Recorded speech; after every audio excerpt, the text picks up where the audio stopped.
Hola a todos. Hoy vamos a hablar un poquito de lo que es el por qué no podemos tener una vida espiritual. O sea, muchas veces uno dice, yo quiero ser espiritual, yo quiero dedicarme a la meditación, yo quiero meditar, quiero hacer yoga, quiero aprender, pero nos vemos que no podemos, no se puede, es imposible. ¿Por qué nos pasa esto? Hoy vamos a entender el por qué nos pasa eso. Porque no tenemos una vida diseñada para la meditación, no tenemos una vida diseñada para la espiritualidad. Estamos empezando, o sea, tenemos dos grandes factores. Uno es el trabajo, es la parte laboral. Y otro es el apego a las personas, ¿sí? El apego afectivo. ¿Mm? Entonces vamos a hablar, de a poquito vamos a hablar de las dos cosas. Nos falta el tiempo. Y sí, si nos ponemos a pensar, no tenemos libertad de tiempo. Los mayas, su principal objetivo era tener libertad, porque consideraban que el tiempo era lo más sagrado que ellos tenían. El tiempo de una persona es lo más sagrado que la persona tiene, ¿sí? Porque todo se recupera, todo, pero el tiempo no. El tiempo, una vez que pasó, pasó, ya está, no se recupera más. Entonces, los mayas veían el tiempo como algo tan sagrado como único. Entonces, ellos no veían el trabajo o la labor que realicen como el trabajo o la labor, sino como el tiempo invertido en eso. Cuando el ser humano aprenda a valorar el tiempo, va a aprender a valorar un montón de cosas y sobre todo va a aprender a valorar su dinero. Porque el dinero es fruto del tiempo que uno invierte. Y si uno aprende a valorar el tiempo, aprende a valorar ese dinero. No por el dinero en sí, sino por el tiempo que invirtió para ganarlo. Esa es la pequeña gran diferencia en lo que es una conciencia material y una conciencia espiritual. A veces no tenemos que hacer grandes cosas para cambiar de ser seres terrenales a espirituales. Simplemente tenemos que modificar la manera en que pensamos y en que vemos algo. Entonces, si nosotros vemos el dinero como un pedazo de papel y nos apegamos a él o lo cuidamos por lo que representa como un pedazo de papel, vamos a ser materialistas. En cambio, si yo me apego al dinero porque considero que es mi tiempo de trabajo y yo valoro mi tiempo de trabajo, valoro ese tiempo que invertí en esto en vez de estar con mi familia, con mis hijos o disfrutando o haciendo un hobby o meditando, entonces ese dinero va a representar mucho más que un papel. Yo les recomiendo que miren el seminario de economía, que está muy bueno, tiene como varias etapas para quienes recién empiezan, para quienes ya tienen una vida fructífera en cuanto a lo económico y quieran mejorarla.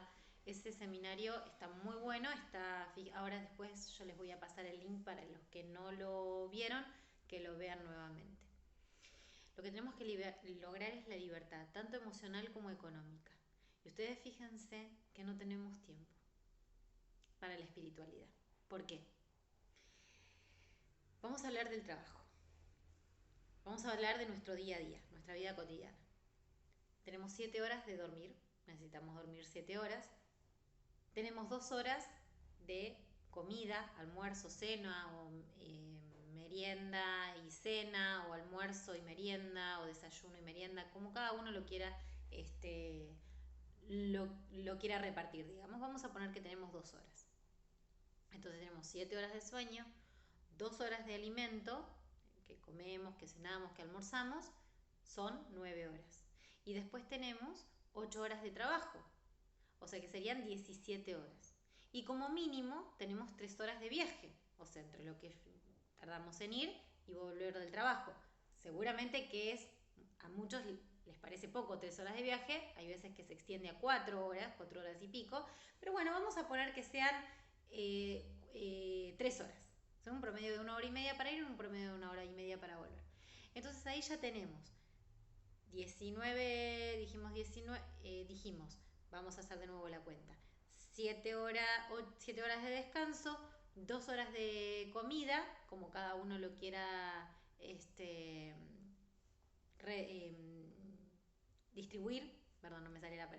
como cada uno lo quiera distribuir, son 7 y 2, 9.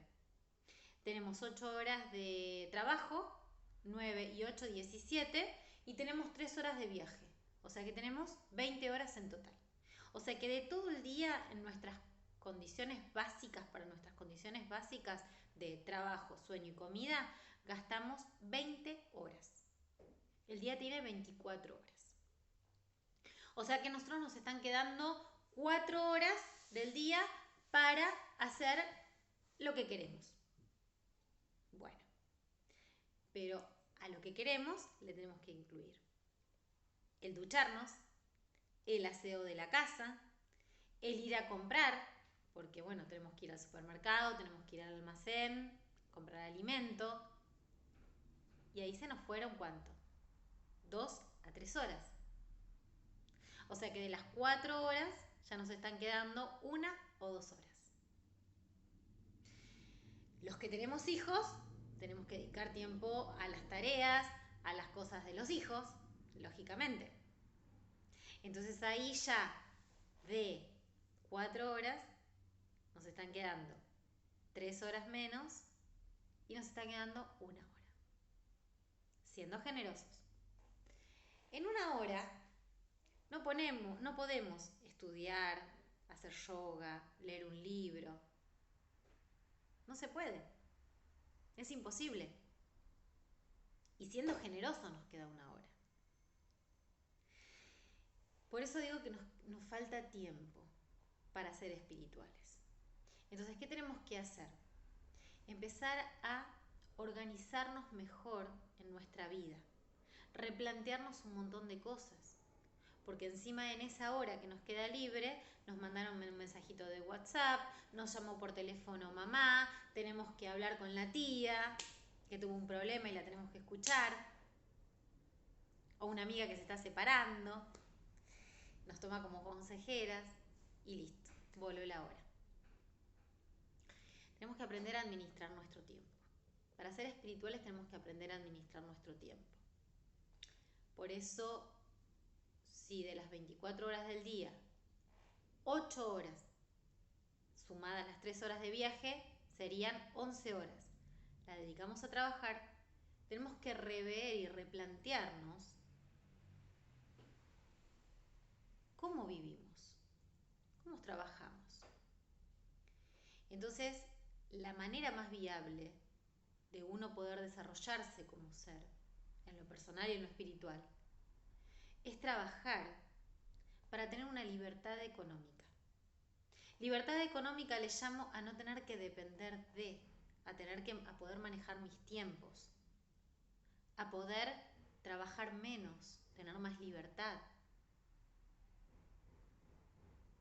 Lógicamente que uno lo mecanizaron para trabajar mucho, lo mecanizaron para tener este ritmo de vida, porque desde el colegio te vienen mecanizando. Entonces es muy difícil de un día para el otro decir, bueno, ahora cambio todo mi rutina de vida, cambio mi hábito de vida, cambio todo. Muy difícil, casi imposible, porque vos ya tenés una vida formada. Pero hay que empezar, hay que por lo menos aprender. ¿Y para qué aprender si no lo voy a utilizar o no lo puedo utilizar o no está en mis manos? Porque lógicamente cuando uno es joven, cuando uno no tiene una familia a cargo, es más fácil tomar decisiones de decir, bueno, dejo esto y me dedico a tal cosa. Pero cuando uno tiene una familia a cargo, ya ahí se complica un poquito, porque es toda la economía de toda una familia, no tuya sola. Entonces ahí se empieza a complicar el tema de los cambios, el tema de vivir en base a estos consejos. Pero cuando a mí un cambio se me hace muy complicado, muy difícil, porque bueno, lógicamente que yo también sigo aprendiendo, sigo cambiando, sigo modificando, mi lema o mi forma de verlo es que no cambio para mí, cambio para mis hijos, cambio para las futuras generaciones. ¿Está? Entonces cuando yo decido emprender un cambio, así sea mínimo, me va a servir. Quizás no me sirva para mí en mi vida, pero sí le va a servir a mis hijos para que aprendan de ese cambio que yo estoy empezando a realizar, porque ellos son la continuación de mi vida. O sea, mi vida no termina conmigo. Si yo hago las cosas bien, mi vida el resto, ellos son la continuación de mi vida. ¿Se entiende? Y no es que le estoy generando un karma con esto, porque no es que yo los tengo que continuar proponiendo que sean, qué sé yo, profes de yoga, que enseñen Reiki, no, no, no. Les enseño mis bases, les enseño la forma de vivir, les muestro la fórmula que yo encontré. Entonces de ahí empezás a generar tus nuevas fórmulas, pero con esta base que a mí me funcionó y que me fue bien. Entonces todo cambio que yo aprenda, por más mínimo que sea y por más poquito que pueda incorporarlo en mi vida, a ellos les va a servir mucho. Y así nos vamos a ver cambiando a toda una generación y haciendo personas libres. Hoy no somos personas libres, hoy somos personas mecanizadas, desde el colegio hasta la parte laboral, cuando nos toca empezar a trabajar. Entonces, una propuesta es esta, de explicarles lo que es la libertad y lo importante que es la libertad. No es importante tener mucho o poco. No es importante que yo me independice y logre la libertad económica y me vaya re bien y me pueda ir todos los años al Caribe. Es importante la libertad que yo logro con eso. Por eso les recomiendo que miren, es de forma totalmente gratuita, está en YouTube. Los videos son 6 videos en total, 6 o 4, de prosperidad y abundancia, de todo lo que es la economía y cómo empezar a pensar distinto para lograr acomodar toda la economía del hogar. No quiere decir con esto que nos volvamos millonarios, lo que quiere decir es que vamos a lograr una libertad económica y financiera, que eso es lo importante.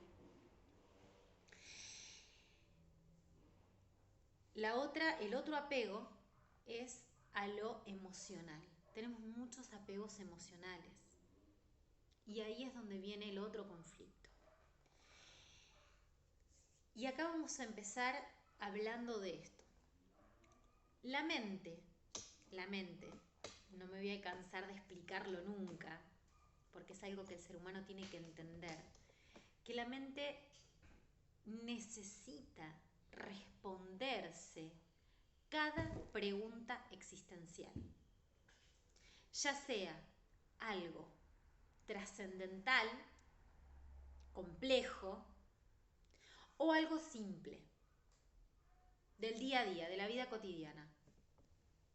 Entonces, cuando yo empiezo a entender esto, empiezo a entender que no es que estoy pensando mucho, sino que estoy pensando en cuestiones que mi mente me las trae al consciente, las saca del subconsciente y me las pone en el consciente, justamente para que explicarme, para que yo vea qué necesito responderme. Cuando yo entiendo qué necesito responderme, empiezo a callar mi mente. La gente me pregunta, ¿y cómo puedo hacer para no pensar? ¿Cómo puedo hacer para callar la mente? Respondiéndote todas las preguntas que ella te haga. ¿Y cómo hago esto? Meditando. Y vamos de vuelta a lo mismo. ¿Qué fue primero, el huevo o la gallina? ¿Cómo voy a hacer a meditar si no tengo el tiempo? ¿Está? Entonces, para esto, el consejo que sea 5 minutos, no dispongo de una hora para meditar, pero aunque sea 5 minutitos, los pude dedicar a meditar. 10 minutitos antes de dormirme, 5 minutos antes de levantarme. Perfecto, todo sirve. Y vas a ver cómo esos 5 minutos te van a acomodar tu mente y al otro día, en vez de 5 vas a poder meditar 10. Y a la semana, en vez de 10 vas a poder meditar 15. Y al mes te vas a dar cuenta que vas a poder meditar media hora. Y después ya lo tomaste como rutina, ya lo tomaste como base de tu vida cotidiana. Entonces se empieza no por algo grande, se empieza por algo chico, por algo relativamente fácil. La meditación no tiene que ser una obligación. Parece una obligación al principio, pero después es un placer, es una necesidad, como comer. Comer no es un sacrificio, a no ser que tengas algún problema psicológico que te lleve a una enfermedad de tipo digestiva. Pero si no, comer es un placer, no es una obligación. Bueno, lo mismo pasa con el tema de la meditación. Entonces los apegos, tenemos que entender que no nos podemos apegar a un trabajo, no nos podemos apegar a un sueldo fijo, no nos podemos apegar a una estructura financiera. Tenemos que buscar siempre nuevos horizontes, como tenemos que entender que no nos podemos apegar a nadie ni a nada. Y el ser humano, y más el argentino, que viene de toda la descendencia italiana, la mayoría, vienen con esto de la familia unida, ¿no es cierto? Que la familia y lo principal es la familia, y la familia, y la familia, y la familia. Eso está bien cuando somos chicos, pero cuando vamos creciendo, cada uno tiene derecho a hacer su vida y a pensar como mejor le parece. Entonces yo voy a tener determinados ideales que un padre, una madre, un hermano, un primo no lo van a tener. Y no por eso dejan de ser mejores o peores, simplemente son distintos. Y yo no voy a poder cambiar a esa persona, no la puedo cambiar, no me corresponde, porque ¿quién soy yo para decir si está bien o está mal? Pero sí puedo elegir con quién relacionarme y con quién no relacionarme. Entonces ahí está el punto.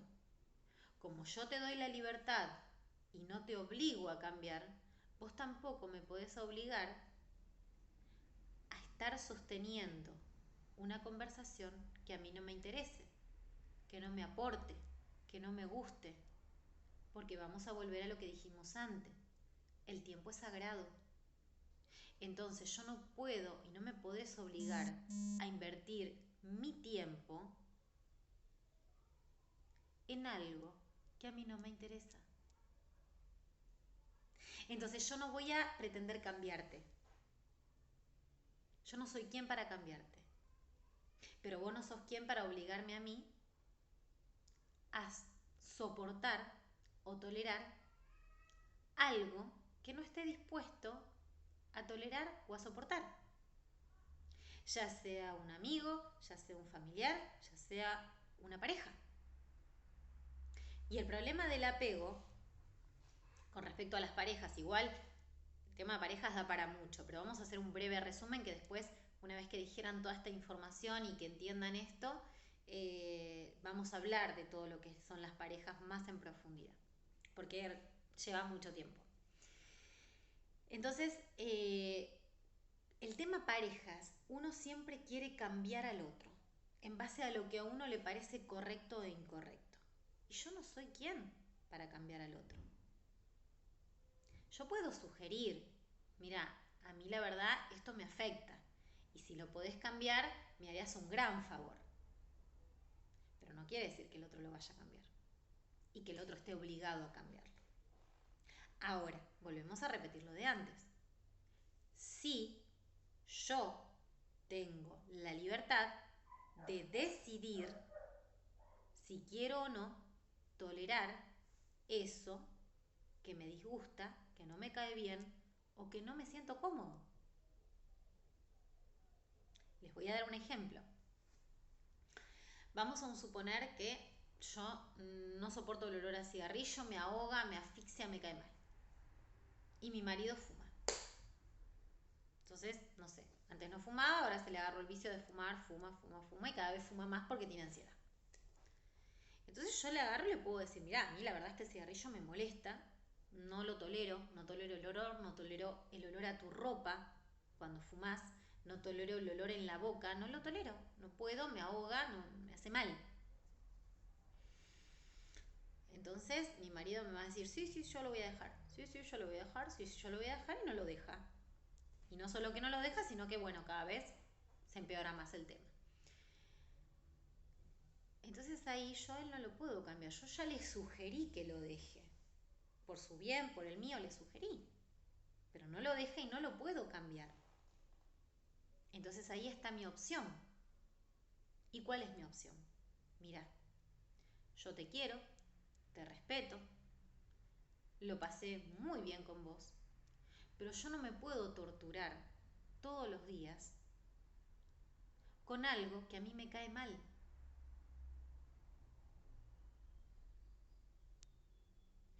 Entonces ahí yo tengo que decidir, porque vos entre el cigarrillo o tu vicio, puse el cigarrillo por poner, cualquier vicio, entre tu vicio y yo, decidiste tu vicio. Entonces déjame decidir a mí entre mi salud y vos. Y la otra persona no se tiene por qué enojar. Entonces, si hay actitudes que a mí me molestan, que a mí me repelen, que yo no puedo convivir con esas actitudes, yo tengo que analizar fríamente si realmente quiero pasar el resto de mi vida en esa circunstancia, en esa situación, o no. Y tengo total libertad de decidir. Ahora, ¿por qué no puedo decidir libremente? Porque tengo un apego. Porque ahí es cuando me apego a la persona y digo, no, pero es el padre de mis hijos. Vamos a lo mismo de siempre. Siempre es más fácil, es lo mismo que dijimos en el trabajo. Cuando apenas empezamos, es mucho más fácil. Cuando somos jóvenes, es más fácil. Lógico, cuando recién empezamos, en el matrimonio o en la pareja, separarnos es más fácil. Cuando ya tenemos hijos, cuando ya hay toda una economía formada en esa pareja, en ese matrimonio, es mucho más complejo, es mucho más complicado. Lógico, hay hijos de por medio, hay una economía de por medio.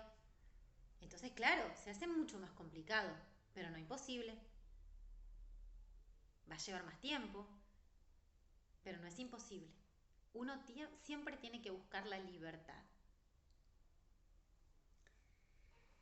Ahora dijimos también que el cerebro buscaba siempre una respuesta. Y ahí está el problema. En esto tenemos dos tipos de personas. Tenemos las personas que saben que necesitan una respuesta porque son personas muy mentales, la gente que es muy mental, muy pensante, está siempre buscando respuestas y no hace oídos sordos a lo que su mente le está preguntando. Al contrario, la escucha y creo que porque la escucha es que piensa tanto. Entonces está buscando siempre la respuesta. Y después tenemos las otras personas que hacen oídos sordos y dicen, ay, bueno, no me interesaba tanto. Ah, bueno, no importa, déjalo, que haga lo que quiera. Ah, bueno, ya fue, ya está, no importa, eso pasó antes, ahora ya no me afecta. Es mentira. O sea, lo que estás haciendo es eludiendo la pregunta, pero la pregunta sigue estando. La pregunta sigue estando, porque tu subconsciente te va a seguir preguntando. Y esa pregunta te va a causar malestar. Esa pregunta te va a causar irritabilidad, te va a causar insomnio, te va a causar ansiedad, te va a causar y hasta enfermedades si es una pregunta pesadita, muy influyente para vos. Entonces, por más que vos hagas oído sordo o digas, o le esquives o digas, bueno, ya no me interesa o ya no me importa, sí que te está importando.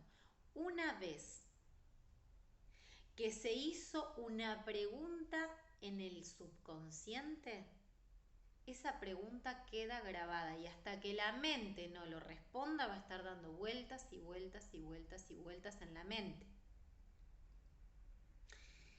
Te va a bloquear, te va a causar ansiedad, te va a causar enfermedad. Esto se tiene que entender, porque esto es algo biológico, no es algo espiritual, es una explicación biológica, ¿está? De cómo funciona nuestra psiquis, nuestro cerebro. Entonces, cuando yo veo que mi mente está inquieta, cuando yo veo que hay algo que me está haciendo ruido, tengo que buscar la respuesta. Ojo, puede que a veces la respuesta sea favorable para mí y puede que a veces la respuesta no sea favorable para mí. Entonces uno tiene que tener la valentía y la humildad como para preguntar que esa respuesta venga y atenerse a las consecuencias si esa respuesta no es favorable para mí. Ahí está el punto. Ahí está el gran punto. Porque si esa respuesta es favorable para mí, dale, genial, vamos para adelante. Ahora, cuando la respuesta no es favorable para mí, ahí es donde estamos en problemas. Y ahí es a lo que quiero ir. Cuando la persona necesita responderse algo con respecto a otra persona, en lo emocional, yo como terapeuta tengo mucha gente que me pregunta, por ejemplo, y mi marido se fue o me dejó, se quiso separar y no me dio ninguna explicación.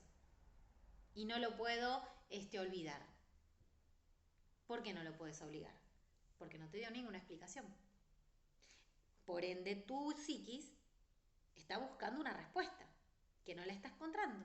Entonces, todos los días, todos los benditos días, te va a preguntar y te va a recordar esa pregunta. ¿Por medio de qué? Por medio de una imagen, por medio de un recuerdo, por medio de una situación. Sumale a esa pregunta las 2 millones de preguntas anteriores desde cuando naciste, desde cuando eras chico, desde cuando te dijeron que ibas a tener un hermano y te agarraron los celos, desde cuando te parecía que tu mamá y tu papá le daban más a tu hermano que a vos, desde cuando tu papá se iba a trabajar y no lo veías en todo el día. Sumale 1.000.000 de situaciones que podemos tener de chico que nadie nos respondió y nadie nos dio una respuesta, que nadie nos dio una explicación lógica y coherente. Ni hablar de que si tenés padres separados, si tu papá te abandonó, si tu mamá te maltrataba, ni hablar de todas esas situaciones. O sea, esas son preguntas, pero que desde ya no solo que te generan una ansiedad, sino que te causan problemas y malestares a nivel salud. Ojo con esas preguntas, ojo con todas esas cuestiones que quedaron dando vuelta en el subconsciente. Por eso las terapias de bioneurodescodificación, la terapia de reconexión neuronal, la terapia de reprogramación neuronal son buenísimas, porque lo que hacen, buscan en tus antecedentes biológicos esas respuestas que vos en un estado natural de conciencia no puedes encontrar. Porque la gente no suele relacionar una ansiedad actual a un hecho que pasó a los 4 años de edad. Buscamos acá y ahora. Y la realidad es que quizás lo más probable es que haya pasado hace 30 años atrás, 40 años atrás, 20 años atrás. No sea de ahora. Ahora sí pueden haber factores repetitivos, que eso sí puede ser. Entonces, vamos a lo que estábamos diciendo. Cuando yo tengo que hablar con una persona para poder responderme y buscar una respuesta a algo, el ser humano tiende a tener 2 reacciones. Y las 2 son para manipular. Una es ponerme en el rol de víctima. No, porque viste lo que vos me hiciste y yo sufrí tanto, para que la persona le des lástima y por ahí en una de esas te dice, ay, tenés razón, voy a volver. Entonces ahí jugás con la psiquis de la persona en el dar lástima, en el que sienta lástima. Y después está la de otra persona que busca el hablar y la conversación para reprocharte a modo de sacarse la bronca y la ira que tiene adelante, que tiene adentro. Y adelante también, que tiene adentro. Entonces, por eso las conversaciones no llegan a un buen término. Nunca llegan a un buen término. ¿Por qué? Porque no vamos con la idea de respondernos una pregunta. Vamos con la idea de buscar que la otra persona o haga lo que yo quiero que haga, o me pida disculpas, o que reconozca que estuvo mal. Manipulamos la información. Entonces no vamos a hablar con la persona para buscar una respuesta. Vamos a hablar con la persona para manipular la situación. y por eso no obtenemos resultados. Cuando yo voy a hablar con una persona para manipularla, hay algo en el subconsciente de la otra persona que se activa porque observa que estoy intentando manipularla o manipularlo. Entonces, ¿qué hace? Se pone en modo defensa, porque entiende que estás queriendo atacarlo. Ya sea porque le estás queriendo dar lástima y estás queriendo manipularlo, o ya sea porque lo estás reprochando. Entonces, lógicamente, si esa persona se siente atacado, lo menos que va a hacer es darte una respuesta certera, lógica y coherente. Lo que va a hacer esa persona busca de defenderse. Entre vos que buscas atacarlo, la otra persona que busca defenderse, o vos que buscas manipularlo y la persona busca deliberarse, ¿qué se puede sacar bueno de eso? Entonces, cuando yo voy a hablar con alguien para tener una respuesta, para que mi mente se quede en silencio y ya no me haga más la pregunta existencial que se está haciendo y que me está taladrando la mente, que no me deja callarme la boca y poder meditar, entonces tengo que ir sin expectativas. Cuando yo voy a hablar con alguien, tengo que ir sin expectativas. Yo tengo que ir solamente a escuchar lo que tiene para decirme. Eso es si yo quiero corregir mi mente. Ahora, si yo lo que quiero es lograr que esa persona vuelva, que esa persona me pida perdón, que esa persona se lamente por lo que hizo, bueno, ya eso es otra cosa. Que lo puedo lograr como no. Eso va a ser cuestión de la otra persona si quiere aceptarlo o no quiere aceptarlo. Pero si yo realmente quiero resolver algo en mí, no, a ver, esta es la diferencia para que se entienda. Una cosa es resolver algo en mí y otra cosa es resolver algo en mí con la otra persona. O sea, una cosa es resolver algo propio y otra cosa es resolver lo que hay entre la persona y yo. Entonces, cuando yo voy a hablar con alguien, yo tengo que entender qué es lo que voy a querer lograr. Si quiero lograr paz interior, entonces lo que tengo que hacer es lograr que la persona me explique por qué hizo lo que hizo. Que me puede gustar como no. Que lo puedo asimilar como no. Pero ya eso no me va a causar más preguntas existenciales que me taladran la cabeza todos los días. Y después, si yo quiero arreglar una situación con alguien para que vuelva, para que volvamos a ser amigos, para que nos volvamos a llevar bien, para que me pida disculpas, porque considero que me debe unas disculpas, bueno, ahí ya voy con otro tono. Ya puedo plantear otras cosas. ¿Está?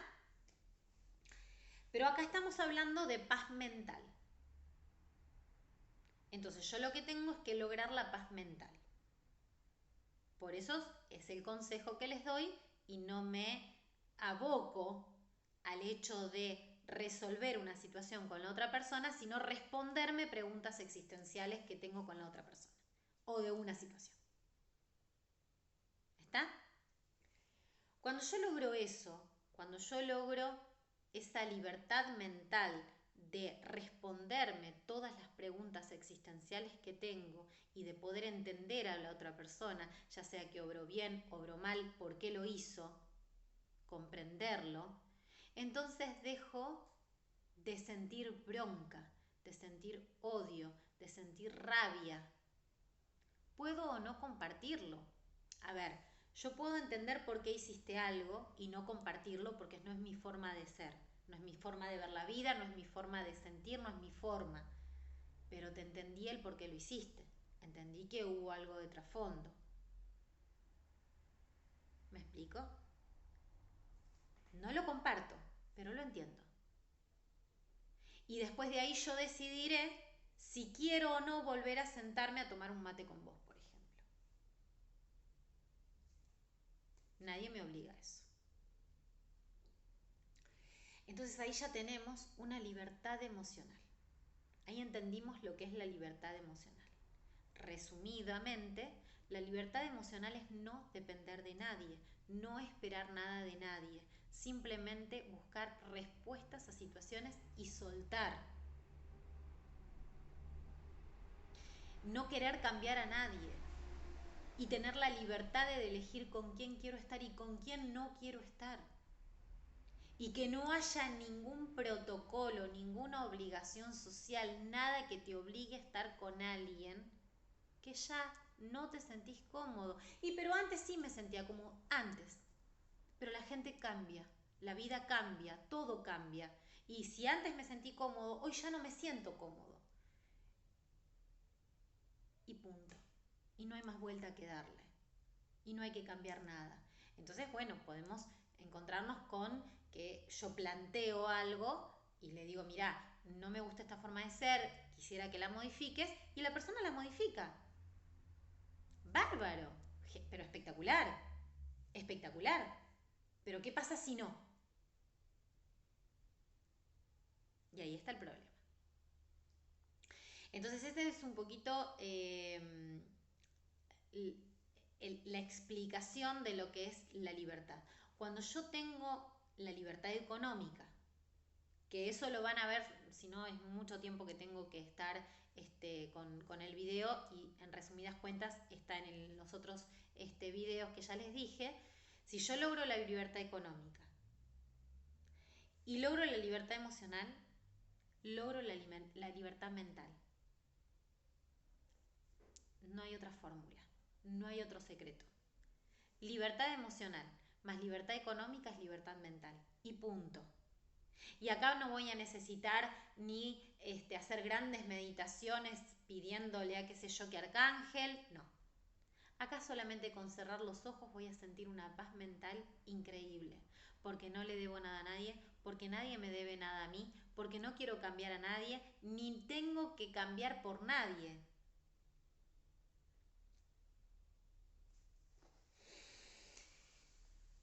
Mi tiempo es mío, valoro mi tiempo, valoro mi trabajo.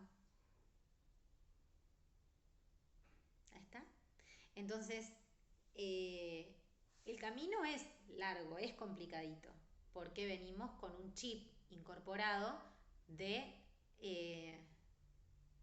estereotipo de ser humano que tiene que estudiar tanto tiempo, trabajar tanto tiempo, después jubilarse con tanta plata. Y hay que cambiar todo eso. Y es complicado.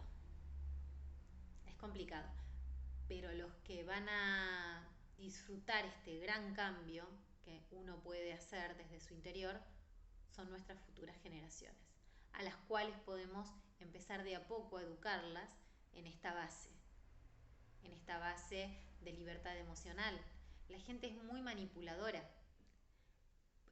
por necesidad, por ego. La persona manipula, todos manipulamos. Unos nos manipulamos con otros, está el manipulador y el manipulado. Pero es un juego en donde yo soy manipulador para obtener algo a cambio. Y a veces yo soy el manipulado porque me quedo cómodo, porque es más fácil que vos me manipules y me digas qué es lo que tengo que hacer y yo me quedo relajado y no tengo responsabilidad alguna. Entonces, o por manipuladores o por manipulados, jugamos ese juego que no somos libres. Y justamente lo que tenemos que aprender, se los vuelvo a repetir las veces que sea necesario, es aprender a tener libertad, a ser libres. Ese es el único camino a la espiritualidad que existe. Yo puedo leer 2 millones de libros, puedo hacer 2 millones de cursos, pero si no tengo libertad mental, libertad en mi vida cotidiana, no me sirve de nada. La espiritualidad es libertad. Podemos ser espirituales cuando logramos esa libertad, y la libertad se logra saliendo de las estructuras de la sociedad, saliendo de lo dogmático, saliendo de la Matrix, pensando coherentemente con ideas propias. Tampoco quiere decir que si alguien me propone cambiar algo yo no lo tenga que cambiar, no. Eso es parte de la humildad y es parte del aprendizaje. Entonces, si yo tengo una persona que viene y me plantea, che, Vane, mira, me parece que la estás pifiando en esto, lo otro, bueno, lo escucho. Y si yo creo lógico y coherente lo que me está planteando y viable, puedo hacer el esfuerzo de cambiarlo, obvio. ¿Por qué voy a desperdiciar una información que me llega de algo que estoy haciendo mal o que no estoy haciendo correctamente? Esa habla de la humildad de la persona, eso habla de la humildad de la persona. Entonces una persona que está en la espiritualidad, una persona que está en una etapa evolutiva, lo recibe más que bien a estas críticas constructivas y las acepta, porque las acepta con humildad. Entonces no quiere decir que no tenga que cambiar. Ahora, vamos a suponer que a mí yo medito y medito 2 horas y medito 3 horas y viene mi pareja y me dice, ay, vos te la pasás meditando. Yo no lo puedo cambiar, esa es mi vida. Eso es lo que soy, es mi esencia. O sea, hay cosas que son parte de tu esencia, que no están mal, al contrario. Entonces, si vos me querés reclamar que yo modifique algo que está mal, te lo acepto, te lo tomo, perfecto. Pero vos no me podés pedir que yo modifique algo que es parte de mi esencia y que sé que está bien. Entonces hay cosas que yo puedo aceptar que la otra persona me proponga y cambiarlas, y hay cosas que son parte de mi esencia que yo no voy a cambiar. Ahora vamos a suponer que yo me la pase todo el día de mi mamá, porque tengo un apego emocional con mi mamá. Y viene mi marido y me dice, che, me parece que te estás pasando de la raya, estás todo el día en lo de tu mamá, acá casi no estás, yo llego del trabajo, no estás. Y bueno, ahí sí, ya tengo que analizar si realmente estoy con un apego emocional con mi mamá y estoy descuidando esa nueva familia que yo decidí formar. Entonces ahí sí necesito rever la situación, necesito observar y necesito empezar a cambiar, porque si yo no cambio eso, no es que me va a ir mal con esta pareja, me va a ir mal con todas las parejas. Entonces cuando alguien me proponga un cambio, si yo no lo cambio y es algo que realmente necesito cambiar, un aspecto de mi vida que realmente necesito cambiar, no es que voy a fracasar con esa pareja, voy a fracasar como pareja, como mujer. Entonces, ojo, cuando tengo la posibilidad de hacer un cambio, de analizarme y de resolver algo. Y alguien me está dando la pauta de lo que estoy haciendo mal. Porque ahí está la humildad de aceptarlo y cambiar. Entonces las dependencias no son buenas. La matrix no es buena. La estructura no es buena. Empecemos a pensar desestructuradamente, por nosotros mismos. Qué está bien y qué está mal, con coherencia, con lógica, ¿sí? Sin soberbias, escuchando al otro, respondiendo todas nuestras preguntas existenciales. Y ahí vamos a ver cómo la mente comienza a relajarse, cómo comenzamos a ser personas más espirituales, meternos para adentro, observarnos qué estamos haciendo bien y qué mal, cuáles son nuestros miedos, cuáles son nuestras miserias, cuáles son nuestras oscuridades más profundas y empezar a resolverlas.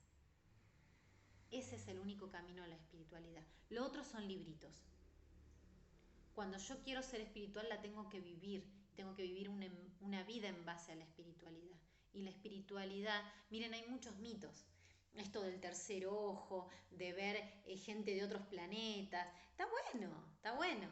Está bueno y sí, es así. Hay un tercer ojo, hay un sexto sentido, hay vida en otros planetas, obviamente.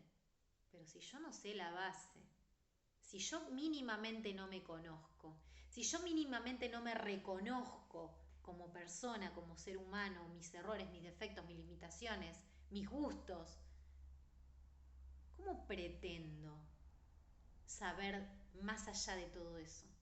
No puedo, porque tengo una mente limitante. Entonces me voy a sumergir en un mundo de fantasías en donde soñé que había, qué sé yo qué, y un espíritu bajaba y me decía que yo era un conde en otra vida, no sé. Y son puras ilusiones mentales, no es algo real. Ahora, si yo estoy conectada con la espiritualidad, si yo soy una persona que me observo, una persona que sé quién soy, cuáles son mis virtudes, cuáles son mis defectos, que trabajo cada día para resolverlo, para mejorar, para evolucionar, que estudio, que me informo, que respondo mis preguntas existenciales, entonces es lógico que pueda conectar mi mente con cosas que van más allá de lo terrenal. Pero si yo no puedo conectar mi mente conmigo mismo, no puedo conectar mi mente con cosas que van más allá de lo terrenal. Es una cuestión de lógica y coherencia. Entonces hay gente que me viene y me dice, ¿y pero es real lo que yo vi? ¿Es real lo que yo sentí? Si estás teniendo una vida consciente, sí es real. Si estás teniendo una vida inconsciente, no es real. ¿Y cuándo no sos consciente? Cuando no te conoces, cuando vivís dependiendo, cuando vivís en una dependencia emocional, cuando no te animaste a soltar, cuando no te animaste a plantear, cuando no te animaste a preguntar, cuando no te animaste a meditar, cuando no te animaste a replantearte tu vida. Ahí estás viviendo una dependencia emocional, estás viviendo en una cárcel y en esa cárcel uno no puede plantearse si algo es real o irreal, porque estamos encerrados mentalmente. Y lo más probable es que no sea real, que sea producto de nuestra imaginación.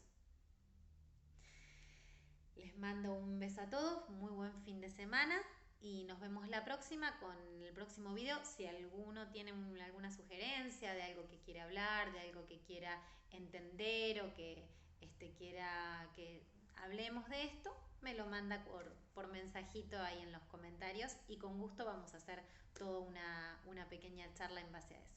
Les mando un besito y buen fin de semana.